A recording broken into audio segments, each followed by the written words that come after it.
السلام علیکم ورحمۃ اللہ وبرکاتہ۔ تمامی عالم اسلام کو ماہ رمضان المبارک کی مبارکباد پیش کرتا ہوں۔ دعا کرتا ہوں اللہ کی بارگاہ میں کہ اللہ تبارک و تعالیٰ سبھی مسلمانوں کو اس مبارک مہینے کے فیضان سے مالا مال فرمائے۔ حضرات گرامی، جیسا کہ ہم جانتے ہیں کہ یہ بہت ہی مبارک اور مقدس مہینہ ہے۔ رمضان المبارک ایسا بابرکت مہینہ ہے کہ جس کے اندر بڑے ہی خوش نصیب ہوتے ہیں وہ لوگ جو اس کا ادب اور احترام کرتے ہیں اور دونوں جہاں کی نعمتوں سے سرفراز ہوتے ہیں۔ احترام رمضان کا تذکرہ کرتے ہوئے میرے آقا علیہ الصلوۃ والسلام ارشاد فرماتے ہیں کہ رمضان المبارک کا مہینہ آ گیا جو کہ بہت ہی بابرکت ہے۔ اللہ تعالیٰ نے اس کے روزے تم پر فرض کیے ہیں۔ اس میں آسمان کے دروازے کھول دیے جاتے ہیں، جہنم کے دروازے بند کر دیے جاتے ہیں، سرکش شیاطین کو قید کر لیا جاتا ہے۔ اس میں اللہ تبارک و تعالیٰ کی ایک رات شب قدر ہے جو 1000 مہینوں سے بڑھ کر ہے۔ تو بلا شبہ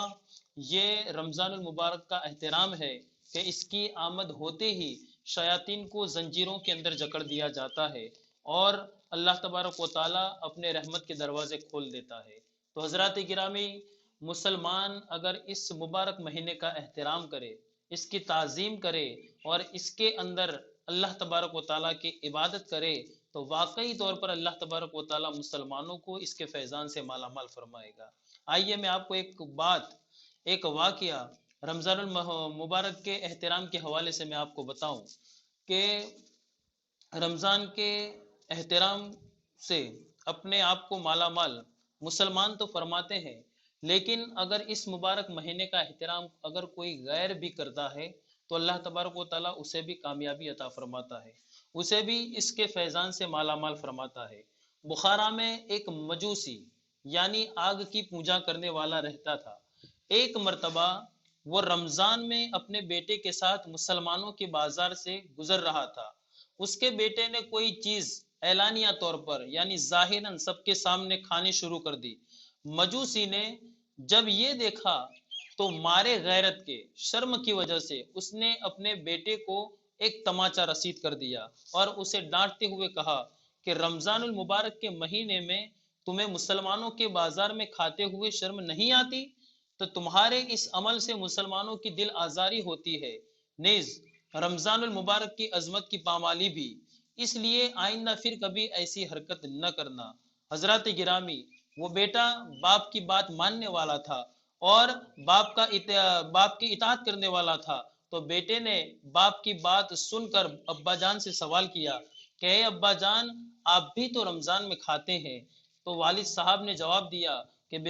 بیٹا میں کھاتا ضرور ہوں مگر اپنے مکان میں چھپ کر کھاتا ہوں، مسلمانوں سے چھپ کر کھاتا ہوں، ان کے سامنے نہیں کھاتا۔ اگر اس مبارک مہینے کے اندر اگر میں ان کے سامنے کھاؤں گا تو اس مبارک مہینے کی بے حرمتی ہوگی اور ان کی دل آزاری ہوگی، جس کی وجہ سے میں کھانا چھپ کر اپنے گھر میں کھاتا ہوں۔ حضرات گرامی، جب باپ نے یہ جواب دیا تو کچھ عرصے بعد جب اس آدمی کا انتقال ہو گیا، کسی نے خواب میں اسے دیکھا کہ وہ جنت کے باغات میں ٹہل رہا ہے اور جنت کے مزے لوٹ رہا ہے، تو اس سے پوچھنے والے نے پوچھا کہ تو آگ کی پوجا کرنے والا تھا، ایک مجوسی تھا، پھر تو جنت کے اندر کیسے پہنچ گیا؟ تو حضرات گرامی، اس نے جواب دیا کہ واقعی میں آگ کی پوجا کرنے والا تھا، واقعی میں مجوسی تھا، لیکن جب میری موت کا وقت قریب آیا تو اللہ تبارک و تعالیٰ نے مجھ پر کرم فرمایا، رمضان کے احترام کی برکت سے اللہ تبارک و تعالیٰ نے مجھے ایمان کی دولت سے سرفراز فرمایا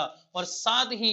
جنت میں داخل فرما کر اپنی بے انتہا نعمتوں سے مجھے مالا مال فرمایا۔ تو حضرات گرامی، اس واقعے سے ہمیں معلوم ہوا کہ اگر ایک آگ کی پوجا کرنے والا، ایک مجوسی اس مبارک مہینے کا احترام کرتا ہے تو صحیح معنوں میں جو مسلمان ہے، جو ایمان والے ہیں اور واقعی طور پر اگر مسلمان ہو کر اس مبارک مہینے کا احترام کریں